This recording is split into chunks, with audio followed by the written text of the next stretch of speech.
वहीं न्यूज 18 पर सीएम नायब सिंह सैनी का बयान सामने आया। उन्होंने कहा कि पीएम मोदी का जलवा पूरे देश में है, आज हर वर्ग के लिए काम किया हुआ है। उन्होंने ये भी कहा कि हर वर्ग में जोश और उत्साह है, लोग नरेंद्र मोदी से प्यार करते हैं। साथ ही साथ उन्होंने दावा किया कि हरियाणा में सभी 10 सीटें बड़े मार्जिन से हम जीतेंगे और तीसरी बार नरेंद्र मोदी को प्रधानमंत्री बनाएंगे।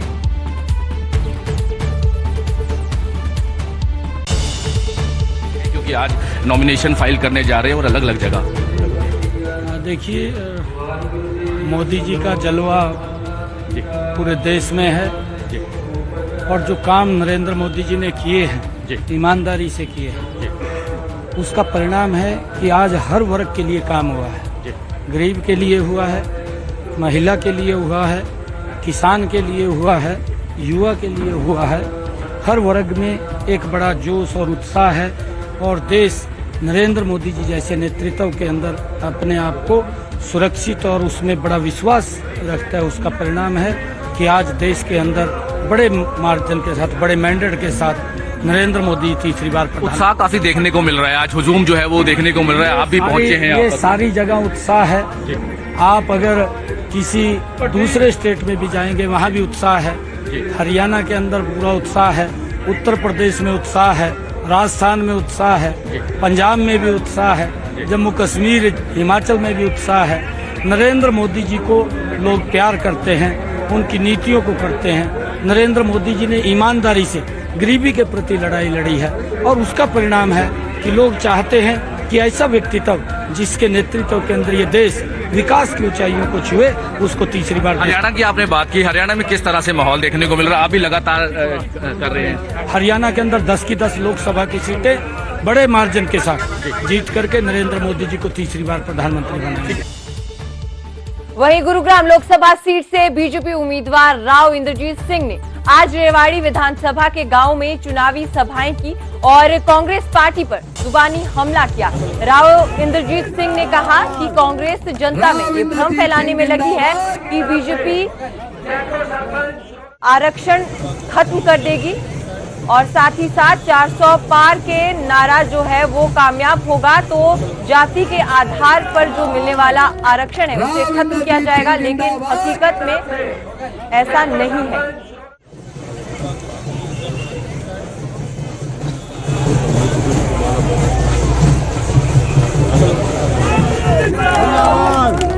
राव इंद्रजीत सिंह जिंदाबाद की तरफ से सरपंच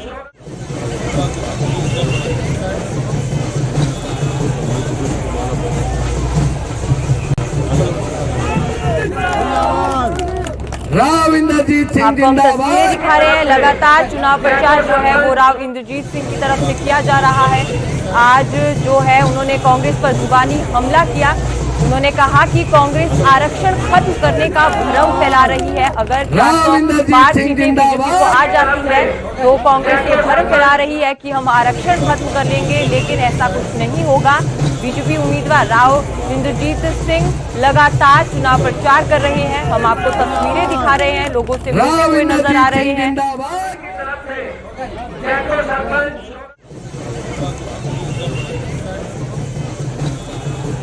देखो संविधान के साथ हम बिल्कुल छेड़छाड़ नहीं करेंगे। ये हमारे प्रधानमंत्री का, हमारे अमित शाह का, सभी का ये बयान आ चुका है। लेकिन फिर भी हमारी ऑपोजिशन वाली पार्टियां ये कोशिश कर रही हैं कि लोगों के अंदर भ्रम फैलाया जाए कि अगर इनको ज़्यादा मेजॉरिटी दे दी गई तो ये संविधान के साथ छेड़छाड़ करेंगे। मैं इस चीज़ को स्पष्ट नकारता हूँ और ये कहना चाहता हूँ कि हमारी पार्टी संविधान के साथ बिल्कुल छेड़छाड़ नहीं करना चाहती।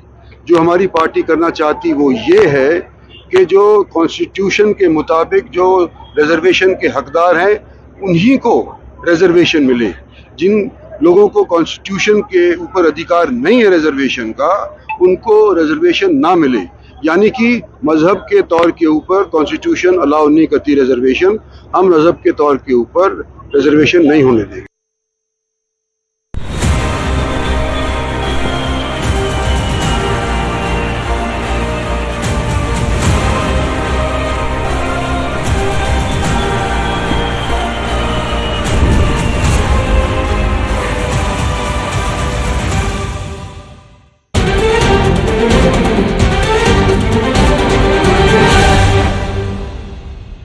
न्यूज 18 के स्पेशल प्रोग्राम खुला अखाड़ा में आपका स्वागत है।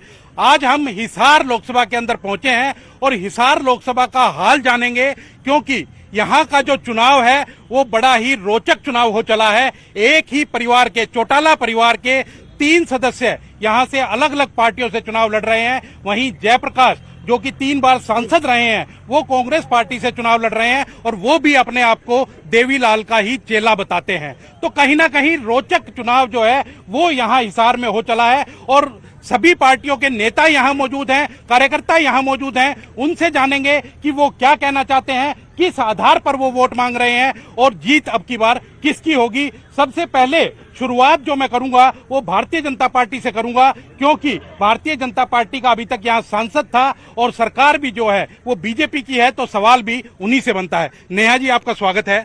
सबसे पहले आपसे यही जानना चाहेंगे कि 5 साल आपका सांसद यहाँ रहा, हालांकि अब वो आपकी पार्टी छोड़ चुके हैं।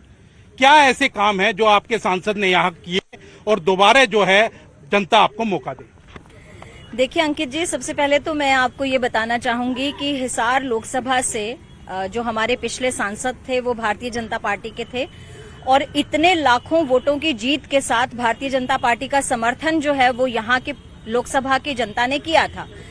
और इस बार फिर से एक बार नरेंद्र मोदी जी की जीत के साथ में, भारतीय जनता पार्टी की जीत के साथ में हिसार लोकसभा का प्रत्येक व्यक्ति खड़ा मिलेगा। बृजेंद्र सिंह जी ने जो यहाँ पर काम किए थे, वो जो भी प्रधानमंत्री योजना के तहत केंद्र से जितनी भी योजनाएं यहाँ आई थी, वो प्रत्येक योजना का क्रियान्वयन, प्रत्येक योजना का जो यहाँ पर लाभ जनता का मत बनाइए, सीधा सीधा आइए कि विशेष काम बताइए, गिनवाइए। बिल्कुल बिल्कुल। देखिए, सबसे पहले मैं कृषि और किसानी के लिए, कल्याण के लिए जो काम हुए थे, हांसी उकलाना तथा नारनौंद में जो नई सब्जी मंडी का निर्माण हुआ है उसमें 0.38 करोड़ रुपए खर्च हुआ। मंडियों के विकास के लिए और उनके रखरखाव के लिए लगभग 38 करोड़ रुपए की राशि जो है वो हिसार लोकसभा को दी गई और वो लगाई भी गई। वो सब्जी मंडियों के विकास के लिए आज भी दिखती है। सेक्टर 3 हिसार में 27 करोड़ रुपए की जो है लागत से नंदीशाला का निर्माण किया गया। गांव ढंडूर में 50 एकड़ जमीन पर गो अभ्यारण्य का 10 करोड़ रुपए की लागत से निर्माण किया गया। संजय नगर, बुड़ाक, सुंडावास, डाबला, कुंभा, ढानी राजू, यामसुख, नया गांव, साहू और न्याली कला में लगभग 3.5 करोड़ रुपए की राशि से पशु औषधालय का निर्माण किया गया। अगर मैं सिंचाई की बात करूं तो चौधरीवास माइनर व मसूदपुर परिहारी लिंक नहर का 26.5 करोड़ लगभग लागत से पुनर्निर्माण भी किया गया। सारे काम किए थे, फिर वही सांसद छोड़ के क्यों भाग गए? देखिए, वो उनका व्यक्तिगत विषय है और किसी भी पार्टी के साथ अपना संबंध दिखाना, क्योंकि वो कांग्रेस से, हुड्डा जी की नीतियों से परेशान होकर उनका परेशानी इतनी बढ़ गई थी कि वो वहाँ एक दिन भी नहीं बिता पा रहे थे। इसलिए आपके पास आऊंगा। कांग्रेस से जानते हैं, बजरंग गर्ग हमारे साथ हैं। बजरंग जी, वो इतने काम गिनवा रहे हैं कि भाजपा ने इतने काम किए, बृजेंद्र सिंह ने इतने काम किए, फिर उनका विश्वास क्यों नहीं रहा भाजपा के अंदर? दोबारा क्यों नहीं लड़े? देखिए, आज आम जनता, चाहे प्रदेश का किसान हो, कर्मचारी हो, छात्र हो, आंगनवाड़ी महिला हो, सरपंच हो, आम नागरिक का विश्वास भारतीय जनता पार्टी से उठ चुका है। और जिस प्रकार भारतीय जनता पार्टी के प्रत्याशियों का जोरदार काले झंडों से स्वागत हो रहा है, गो बैक के नारे लग रहे हैं। लगातार कह तो ये रहे हैं कि वो तो कांग्रेस के कार्यकर्ता हैं, वो कांग्रेस किसान के रूप में आकर के और वो कर रहे हैं। मैं ये पूछना चाहता हूँ, किस नाम की वोट मांगेंगे? इस नाम की वोट मांगेंगे? जनता पूछती है हमारा क्या कसूर था, हमें क्यों दौड़ा दौड़ाकर पिटा। किसान पूछता है हमारे 750 किसान शहीद हो गए, हमें दिल्ली जाने से क्यों रोका। आज भी मंडी के अंदर आप चले जाओ, 1.5 महीना हो गया, सरसों की खरीद हुई, पेमेंट नहीं हुई, उठान नहीं, मूलभूत सुविधा नहीं। हमारे राज्य में पूछो, हमने उकलाना में मंडी बनाई, अनाज मंडी, बरवाला के अंदर अनाज मंडी बनाई, कपास मंडी बनाई, उकलाना में नहीं अनाज मंडी बनाई। तीसरी यूनिवर्सिटी लाला लाजपत राय जी की यूनिवर्सिटी हिसार के अंदर बनाई। अनेकों विकास कार्य जो किए हैं वो कांग्रेस की देन है। बीजेपी से आपके कांग्रेस में आ गए उनके प्रत्याशी, आपने उनको टिकट ही नहीं दिया, टिकट के भरोसे पे आए थे? नहीं, कोई टिकट की बात नहीं। उन्होंने कहा था भाई मैं तो भारतीय जनता पार्टी का चुगड़ा साफ करने के लिए आ रहा हूं। घमंडी जो है ना, जो तानाशाही कहते मोदी साहब की गारंटी, अरे कौन सी गारंटी मोदी की? या गारंटी 2 करोड़ युवाओं को नौकरी देंगे, नौकरी छीनने का काम किया है। यूं कहते थे 35 रुपए लीटर पेट्रोल देंगे, आज 100 रुपए पेट्रोल कर दिया। यूं कहते थे 250 रुपए लीटर, हम 250 रुपए रसोई गैस सिलेंडर देंगे, आज 1000 रुपए रसोई गैस। किसान की प्लीज, किसान की आय, सुनिए, किसान की जननायक आय जनता पार्टी के भी दोगुना करने जानेंगे। के बाद आप भी सरकार के अंदर थे, सरकार में कैसे समय बीता, सरकार में कैसा समय बीता आपका? ऐसा है, दुष्यंत चौटाला जी ने गठबंधन की सरकार में जो उनके पास मंत्रालय थे, चाहे वो पीडब्ल्यूडी का था, चाहे एविएशन का था, आपके सामने ही बहुत सारे काम हिसार में हुए। काम तो किए, लेकिन 4.5 साल तक जिनके साथ रहे आज उनको ये कहने लग गए, पहले कहते थे 400 पार, अब कह रहे हैं 250 पार भी नहीं। देखिए, भारतीय जनता पार्टी का घमंड था।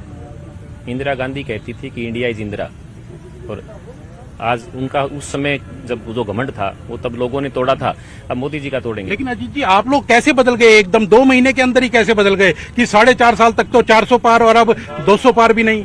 देखिए, हमने पहले भी चुनाव भारतीय जनता पार्टी के खिलाफ लड़ा था। ये प्री अलायंस नहीं था, ये पोस्ट अलायंस था, और पोस्ट अलायंस मैक्सिमम 4.5 साल चला।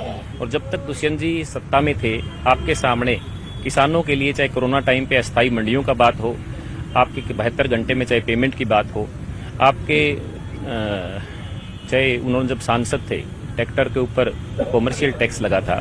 एक किसान आज जब एक ट्रैक्टर खरीदता है तो उसको 1.25 लाख